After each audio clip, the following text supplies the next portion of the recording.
As I've informed the House previously, it was during that election that the abuse and intimidation which I have long endured reached new heights. In an election in which my abusive ex-husband stood as a candidate against me after I'd already faced several years of post-separation harassment. And even before that, I'd already endured a vexatious trial and a reselection process in the Labour Party, during which I experienced harassment from his associates.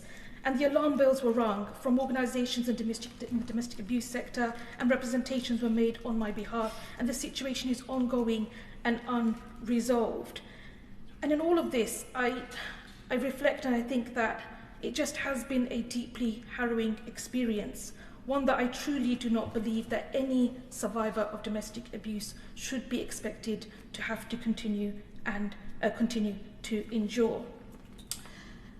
And I also think about the fact that I feel I have a strong duty and responsibility to other survivors of domestic abuse in this country. And often I am reached out by them saying that they feel a strength when they see people in this House speak about their own experiences. And I've had, over the years, Madam Deputy Speaker, survivors of domestic violence reach out and say this to me. And so I feel a very strong sense of duty and responsibility to them. And I know that I don't want to be a case study, a statistic sometime in the future about how, nothing could really happen in this case, nothing could really happen in this situation. But sometime down the line, a decade later, 2 decades later, we'll all look back and be like, oh yeah, she was really failed. The system really did not protect her as a survivor of domestic abuse. We're better now, but we did have to have some failings along the way.